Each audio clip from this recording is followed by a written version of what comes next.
Previously on the Seventh Valkyrie. The Iron Wolf strikes at the heart of the old city, but finds nothing on his path of destruction to bring him closer to the Machine King. Now, with the old city coming alive and no friends around except his hounds, it's set to be an uphill battle for the former Hero of Edara. And that battle starts right now.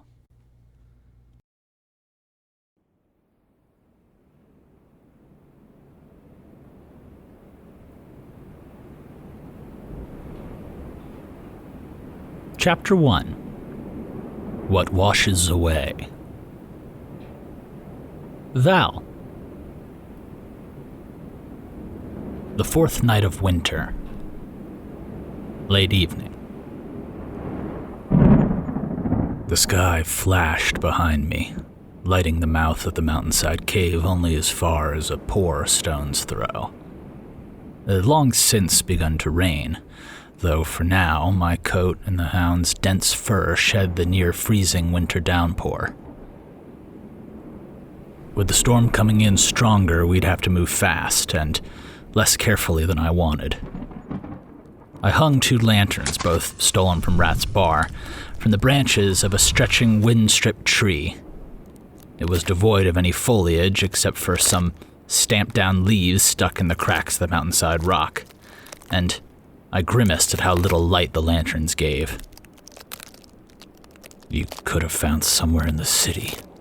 You could have, I know it. But the truth was I couldn't have. I wouldn't risk the swim to the new city again, and not long after I'd left Rat's bar, the old city had come alive. I didn't know whether that was from me or the aftermath of the Machine King's plan, but there would have been no place to hide in a city like that, not once they were looking for you. And so Edda and Rowan and I had raced across the hills, hugging the banks of the river, past the temple and the barn, guided by the moonlight up the ridges into the backlands and the mountains. There, we veered away from the Mandarian and the New City vineyards, and instead headed into the rugged land beyond the Old City, where even the scant Old City signs of civilization had started to fade away. As we'd risen through the forest, the salty sea air had faded and the damp, clinging cold of the early winter had settled in. Then behind us the thunder had come, the furthest touch of a massive storm beckoning on Okeanos, and in a frantic rush, we had continued up through the mountains before the rain. And then it had caught us. But hopefully, it wouldn't drown us. I drew Rat's knife from where I'd shoved it through my belt, wiping the blood-slicked handle clean against the bark of a tree and gripping it tight. I tested it with a few whistling strokes through the fat rain, and found that it was actually a good piece of blade work. Not what I'd prefer for the task ahead, but much better than what I'd scrounged from Rat's men in the mansion. Last for setup was unslinging the crossbow from my back. I carefully drew out 2 of the blue-tipped bolts from where I'd tied them tight and wrapped them in scraps of cloth. Picking my spot directly between the glow of the lamps and the mouth of the cave, I placed the first bolt in the crossbow, winding it tight in the slick rain, and placed the second carefully through my belt. The sky lit again, echoing out with thunder only a few miles away, and the wind began to rise in response, beating stinging raindrops against the back of my neck.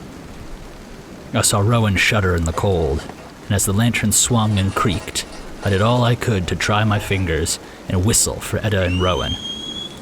Heeding the call, they streaked into the darkness of the cave, yipping and howling and quickly fading from view.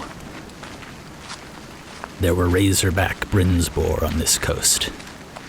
Males, which were solitary creatures, especially this time of year, and if you had a half-decent tracker, you could pick them up from a mile away. This close, if it weren't for the pouring rain, I could have probably smelled the boar out myself. But that was because razorback brinsboar did not need stealth. They were the size of a bull and half again, and they were also the only brinsboar species that could fight just as confidently on 2 legs as 4, thanks in part to their dexterous 5-clawed paws. When they were found in Edaran territory, it was usually the job of an entire military squadron to flush them out. I wasn't sure how the X's dealt with them, probably left them be, which is why it had been so easy to find them. I lifted the crossbow, eyes on the darkness ahead as the yipping hounds returned from the cave. They winced as they emerged into the whipping rain, but they kept to their task, flushed out into the clearing and split to each side, barely slowed by the change in conditions. Then for a split second, my eyes and ears strained against the pouring rain. It was a moment of deceptive stillness against the coming storm. Then I fired. The neon bolt flashed across the windswept clearing towards the murky darkness of the cave and blinked out. I dove to the side. And from the dark came the pouncing Brinsboar, claws stretched wide and squealing in rage, grabbing for me as it soared through the space where I had been, already twisting and twirling with impossible grace for a beast so large.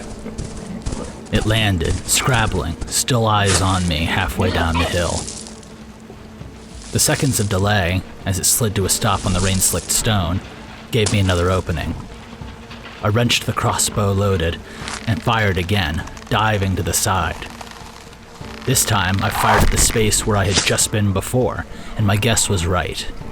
The arrow punched up into the Brinsboar as it had pounced again, launching sweeping strokes of razor claws at the space I had occupied mere moments earlier. Failing to make contact and feeling another arrow blast into its side, it shrieked out, either from the pain of the bolt or rage as its claws slashed against the ground rather than through my flesh. I landed into a back roll up to my feet, tossing the crossbow as the lightning flared around us. I drew the knife. Both hits had landed flush, the first in its eye, and that poison had worked fast on humans and X's, but I still had no idea how fast it would work on a Brinsboar. I lost my night sight the moment the boar entered the firelight of the torches, so now the only glimpse I could catch as it flickered through the shadows was its outline and the sound of its roars. A stroke of lightning would be nice, but I didn't get it. So instead, I took a breath and stepped diagonally forward to my right, putting everything I had into a crescent stroke forward. The boar surged into the torchlight, already aloft from a third leap, but this time it had angled to my right, expecting that I would dive in the same direction again. Brinsboar were smart, but not that smart. His adjustment didn't matter. It had only tired a bit from the poison, but that loss of speed was enough for my stroke to catch true just below the Brinsboar's chin. My shoulder, knife, and muscle all fought for dominance against the boar flesh as the creature's momentum pulled it tumbling past me, ripping the knife out of my hand as it crashed to the ground, splashing blood onto the rain-covered stone. Its howl was weak this time, and as it made its way to its feet, spilling across the stone, fighting the poison and blood and organ loss, the hounds struck, savaging each of its hind legs. The Brinsboar cried out, scrabbling against the stone, equal parts rage and fear, whining and roaring, and the hounds returned to my side as we stepped away, watching it struggle, razor claws tearing the ground in a storm of diminishing, weak whines and whimpers. When it had calmed enough to get a clean shot, I drew back and fired another bolt straight between its eyes. Even that didn't put it down completely, leaving it still twitching, still whimpering. "It's okay now," I said, stepping cautiously forward, voice low. Water and blood ran down its face in rivers, blocking its remaining eye. But I met them where they would have stared up as I pushed the bolt deeper in until the shrieking boar finally lay still. "You can rest," I said. Then I got to work. First, I cut out the bolts. Their venom wasn't one that I recognized, and it had seemed to fade quickly from the first few men I'd shot, leaving them unconscious but breathing. But I'd be careful with the first few rounds of meat. The Brinsboar had a good coat, which I skinned off it quickly and dragged to the front of the cave. If the nights grew cold, I could use it to line my boots and pants, and the campaign ahead might be a long one. I set Edda and Rowan on alert at the cave mouth, and dragged one of the lanterns past the front of the cave and used the oil wick to start a fire, feeding it with sheets of moss and twigs scattered across the front of the cave opening. Further back, the boar's den was filled with more thick, dry mosses and the broken trunks of trees, so we would have plenty of fuel. After that, I gripped the boar carcass around both ribs and dragged it out of the whipping rain into the mouth of the cave, stumbling into the murky darkness with an exhausted, grunting effort. Pausing to catch my breath, I stoked the fire again, then stripped out a few lines of fat and wrapped them around thick sticks to light the cave mouth just beyond the rain line. Even so, the cold of the oncoming winter cut through my damp jacket. Motioning Edda and Rowan back towards the fire in the cave, I began to clean the Brinsboar. It had been prepared for the winter, so it had plenty of fat, and the muscle beneath that layer had grown softer. So, maybe the bolts had done little or nothing, but all told, we would have food for weeks. I carved out the meat and laid it steak by steak, cut by cut on the smooth stone, letting the juices drain down the cave mouth and into the rain to wash away any scent. I set aside most of the organs then, and began the long process of breaking down the skeleton from the bear boar's cartilage. My main target was the massive rib cage, which I was able to eventually hack free and carry on my back. Carefully making my way deep into the cave, I pulled my shirt over my face for the smoke as I brought the rib cage to the fire, mounting it as a makeshift drying rack. Brought up to a blaze, the smoke and the heat would help prevent the meats from spoiling until I could find salts or recook them into jerky. A skittering behind me brought me whipping around in a flash as I dove over the fire, knife at the ready for a mate or younglings. But instead, I only found the beady eyes of rats and voles, creeping from the shadows drawn by the smell of boar meat. I sat down, shouting at them and hearing the skitter as they raced back into the cave. Ed and Rowan came by not much longer, hearing the commotion, but I mentioned them down and caught my breath, sitting back and glancing to the fire. You're not gonna hunt the little boars, will you, Val? No, of course not. The little boars don't have enough meat, and besides, they need to grow up and have families of their own. Well, I don't know what that means, but they're so cute. Can we keep one? Can we be their family? No, of course not. Val, but why? They're happier out here, I promise. And when they get big next spring, they'll be too dangerous to keep around. But what will they do without the big one? Is that their dad? They'll find a way. They always do. Oh, okay. Good luck, baby boars. The crack of lightning striking a tree down the mountain shook me from my thoughts. I was here, outside Reen, not somewhere in the distant past. Standing up, I returned to the front of the cave, where the howl of the wind had grown even louder, and the water came down in thick sheets beyond the cave mouth. I returned to the Brinsboar and cut what meats remained on the bones into long, thin strips, and began the steady, sweaty process of ferrying them to the rib cage, laying them hanging across so that both sides would bake, and letting the fat drip down to fuel the fire. The scents in the air were sweet, and for a brief moment of peace, I watched the fire cook, sitting, smelling the delicious meats with Edda and Rowan. A little whiles later, a quick scent check from the two of them left me much more confident I wasn't serving us poison, and I divvied up the crackling, fresh boar meat until the two of them were gorged and I was satisfied. Then it was back to work. I moved quickly to transfer the boar's meat to the rack, stoking the fire with the broken down logs and dried moss, and feeding it until the blaze was too hot to stand close. There was still quite a bit of fat left, so I set out to take trips all around the cave, wiping them on the stone, the mosses, the vines that crept down from the ceiling. It all kept the air thick with the scent of Brinsboar, which I hoped would disguise us and discourage any unwelcome intruders. Tomorrow, I would bring the rest out along the trees in the area, hopefully convincing any investigating predators or wandering X's about what laid inside the cave mouth. Even with a full lap around the cave, there was quite a bit of fat left over, so I wrapped that in some hide and buried it with Edda and Rowan's help. We could use it later for torches and to restore our scent barrier. The work of the day mostly done, I stripped down to my boots and began the slow, freezing, painful process of ferrying the bear boar's organs out into the rain to hold them under the blasting water until they had been cleaned. The stomach could be turned into a water skin, and most of the others could be stewed and saved once I'd finished drying the meat. But if I didn't clean out the offal and spare waste, they would be bad by morning.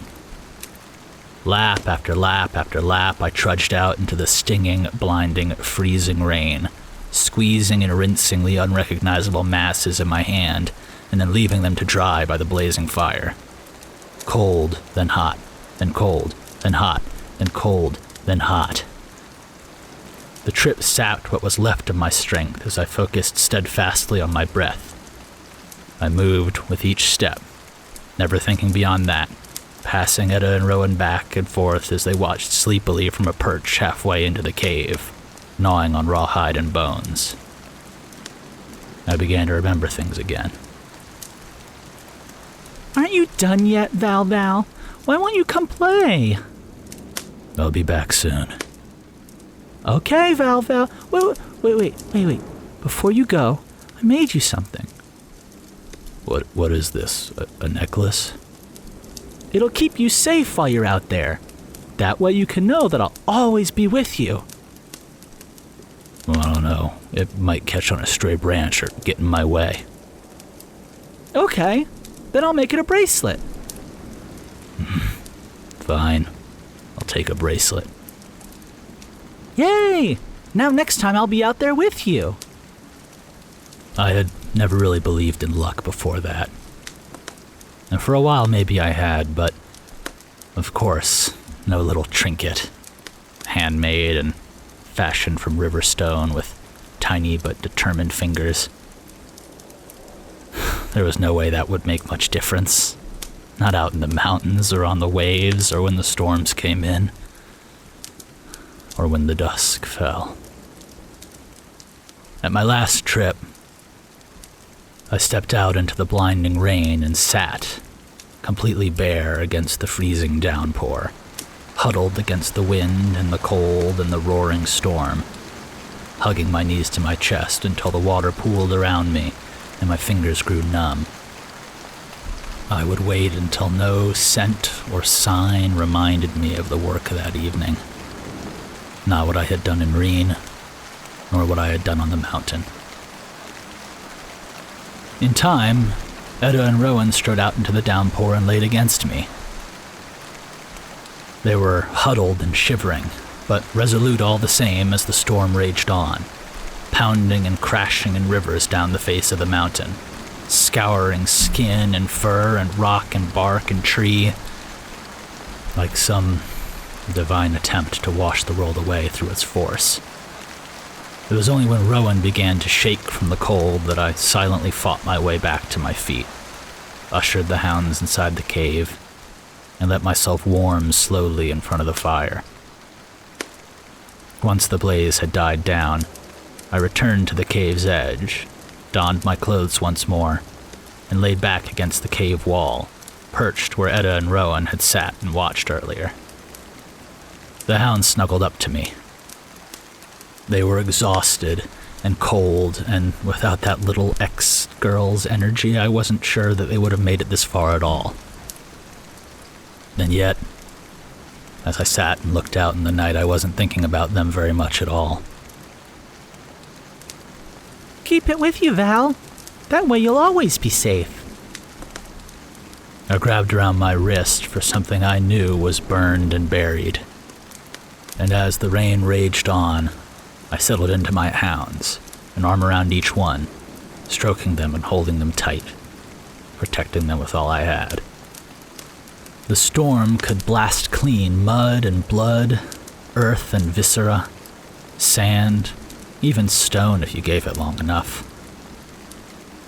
But there are some scars that no amount of rain would ever wash away.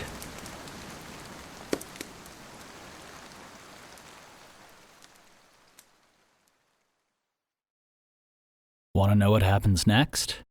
Join us on Patreon to become a Hero of Edara and get early access to episodes along with bonus features, director's commentary, and the full Tab to Archive. You can also find other ways to support us at the links in the description, and we will see you next week.